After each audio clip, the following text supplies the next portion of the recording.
we have we are able to give you some insights of what things that may be helpful around mind fitness, as we call it. And so we have a number of doing sessions today. By doing, I mean that it's over to yourself for audience participation.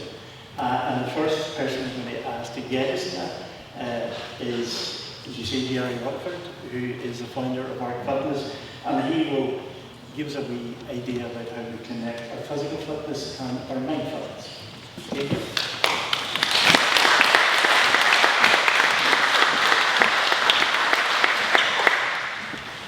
Alright guys, how are we all doing? Are we all well? 5 of us are well. Happy days. Are we okay? Come here, Michael, thank you for inviting me to come along to talk about 2 of the things that I love most, mental health and physical activity. Okay. We're going to do the formalities, but first tell you about who I am, a little bit about what I do. Then we're going to do a little bit of participation, and these are all excited and really thinking what's that going to look like. And then I'm going to talk to you about why this is really important. Why this is important for everybody, but why this is specifically important for the men of our city. Okay, so the formalities. So my name is Rutherford, okay? I'm the founder of a not-for-profit addiction recovery service here in Derry, Londonderry.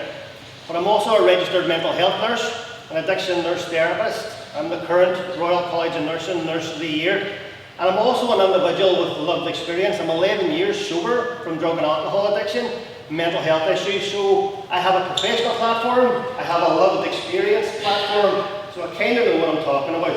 And I'm also wearing my personal trainer hat today, okay? So I also know a lot about physical activity.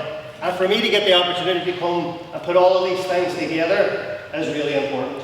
So, Arc Fitness was founded 4 years ago, okay? It was founded off my experience of physical activity in my recovery, hence the title, The Importance of Strengthening Recovery. I got sober, started running, and I'll tell you about the benefits, but the reason is I always wanted to find a way to take my lived experience, my professional experience, and physical activity and pull them all together. So we did that 4 years ago. We now have a fully functioning service. We now have 6 full-time staff and a team of 14. We are now serving individuals who are struggling with substance use issues, family members who are struggling with something, schools, colleges, local businesses, and wider afield. Okay? Now, we believe that physical activity is so important, not only in recovery from addiction, but mental health. It's so important for us that we built a recovery model around it. We're the only organisation in the UK that actually uses physical activity as a treatment option for addiction recovery. And that's amazing, because if more people were doing that, I guarantee we would see a big dent in how the treatment of this moves forward. But we believe in what we do. But why is mental fitness and mental toughness and physical activity important? I was reading through the booklet there, and there's loads of statistics you can go out and find, but they read that 70% of the suicide rate is male. Is shocking. Having a large suicide rate is shocking as it is, but we're losing a lot of men to this. We're losing a lot of men to mental health issues, to an ability to deal with the issues that are arising. I'm a man, I check that. I know what it's like. I carry the same burdens and the same stigma about not talking about my mental health. I did that for so long that it took me down the road of addiction. So if we can encourage more men to take active participation in their mental health and fitness, imagine what that would look like. Okay. So, as I said, we take this very seriously. We took it so seriously that last year we ran a campaign specifically geared at the use of physical activity and our mental health. It was called the #Motion Changes Emotion campaign.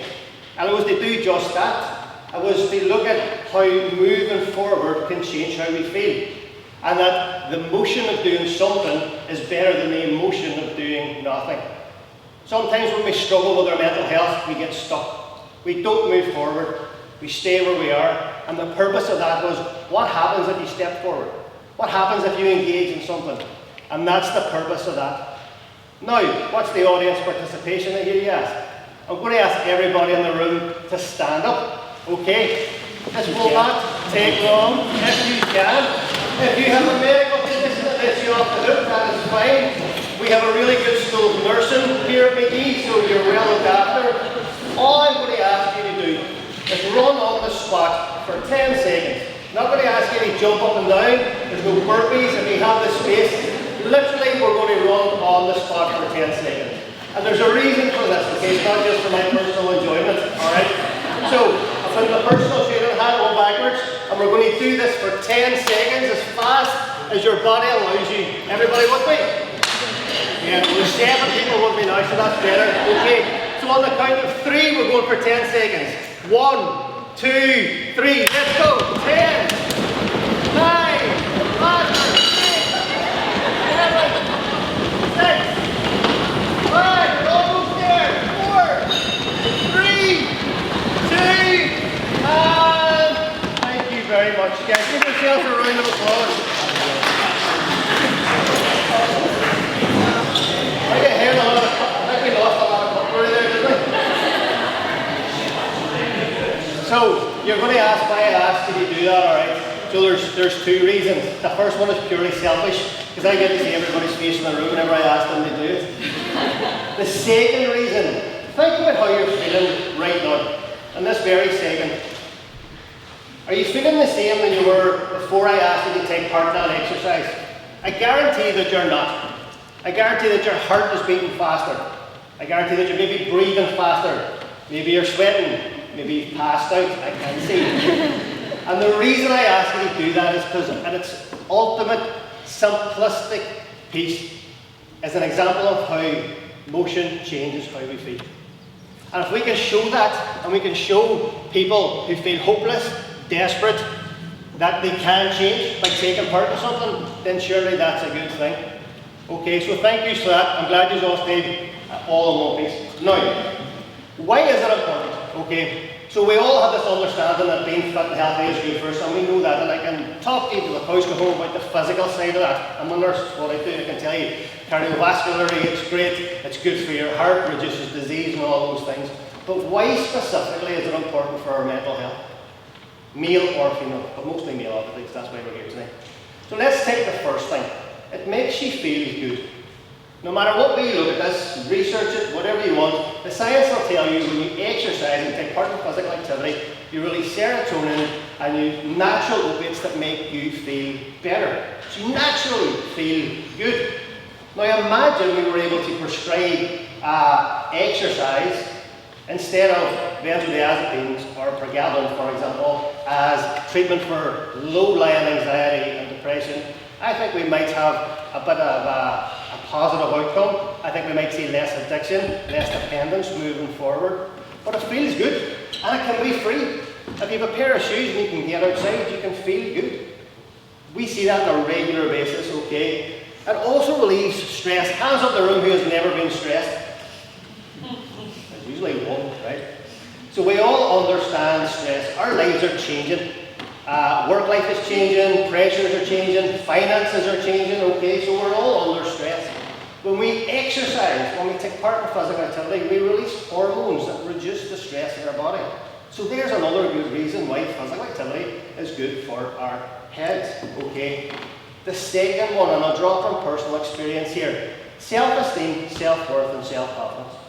I've never met anybody with mental health issues or moderately mild or severe depression that doesn't have issues with self-esteem, self-worth and self-confidence. Engaging in physical activity can improve that. We see that in art on a regular basis. We see people that cannot make eye contact with you coming in the door. 6 weeks later, they're now engaged in the community. They're training. They're maybe engaging in training outside. But the self-esteem, self-worth and self-confidence is growing. When I got sober, I joined the running club. I had all of these issues. Just because I was sober didn't mean this stuff all went away. But as I started to engage in exercise, I started to feel better. Clothes maybe fitted a little bit better. Maybe I was around people more. And I started to develop self-esteem, self-confidence and self-worth. And as men, having that self-confidence, not cockiness, because there's a difference there, that's another coping mechanism, but that self-confidence to feel okay in yourself is really important. Resilience. Resilience is so important, and we talk about this when it comes to mental fortitude, okay? Having the ability to deal with things as and when they pop up. Because life is life. We were promised a life, we weren't necessarily promised an easy one, and things will always pop up. For me, I draw an example of when I engaged in CrossFit, which is notoriously known for being quite difficult in terms of the workouts, okay? So I actively went there, knowing that what I was going to partake in was going to be difficult, and I did it anyway. So what happens is you get a little bit mentally tougher. That is so transferable into your life. Imagine that if you were engaging in something of your own esteem that was going to be difficult, and you did that regularly, imagine how you can transfer that into your life. Imagine whenever something then unexpected happens, that you have that little bit more resilience to be able to deal with it, and maybe not fall down that road of a substance use addiction or mental health crisis. So that is a really important piece, that resilience piece. The other thing about using physical activity, we call it meditation in motion. Hands up the room who does mindfulness or yoga, or actually takes a second to stop in the week. Anybody? Not a lot. Okay. So what tends to happen is we're so full on, we never get an opportunity to stop. Imagine you're living in your own head. Imagine you're living in your trauma. Imagine you're living in the anxiety of your future. You're not taking a second to stop. So we use exercises, meditation, and motion.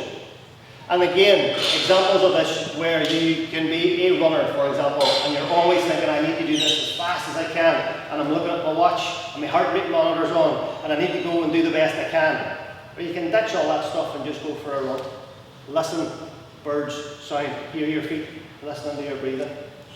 We work with people who have come potentially from chaos, who have got so much going on in their life, who have got potentially so much to sort out in the future, that we use physical activity as an opportunity for them to stop and stand still. If you're taking part in one of our physical activity classes, maybe your heart rate's at 180, you're not focused on anything else apart from breathing and surviving. And that's really important, because we don't take enough time to stop. We don't take enough time to be mindful. And they're just practical examples of why this is really important. And it doesn't have to be difficult. If I was going to ask, how can we incorporate this in your life? How as men can we incorporate something like this in our life?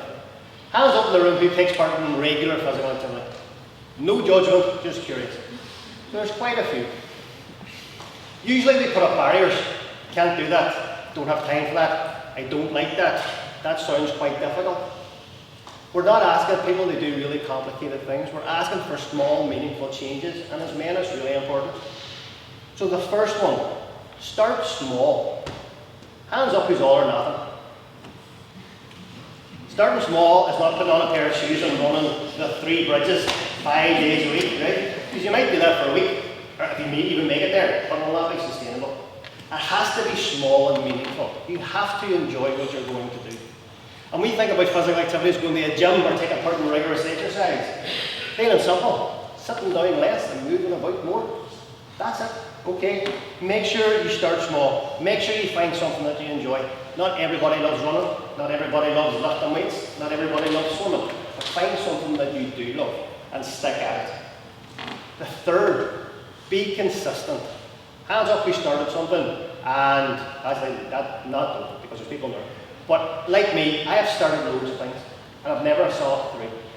This has to be consistent. These small, meaningful changes over time with consistency, I guarantee will have a massive impact on your mental health. It's not rocket science. It's all accessible to us.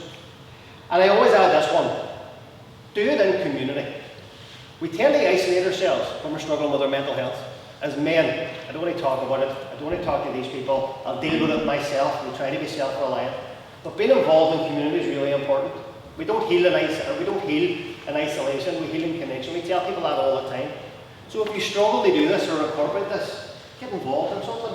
I joined the running club, tested it day 1, didn't even like it day 2. A month later I started to grow because people around me were encouraging me, so it made it easier to do. So we've looked at why it's important. We know why it's important. Sometimes it's just difficult to do it. So those simple steps can make it easier to do. And I suppose in the spirit of vulnerability, I'm not preaching from the pulpit up here. And to draw from my experience, for example, I can tell people how to do this all the time. I can give you great advice on what you should be doing all the time. Last year was one of the toughest years that I think I've had in the last 12, 13 years, and that's through recovery. So last year, life got really busy. My organisation got really busy. My daughter got unwell. Things that I couldn't control. And the first thing that I stopped doing was training. The first thing. And what did I notice? Changes in my mental health. Increases in anxiety, lower mood, agitation. So this is real. But incorporating this into your life and making it a non-negotiable is really important. So for the men that's in the room, if you're struggling with your mental health, I'm not asking you to throw on a pair of trainers and do an Ironman. I'm asking you to think about being consistent in your behaviours.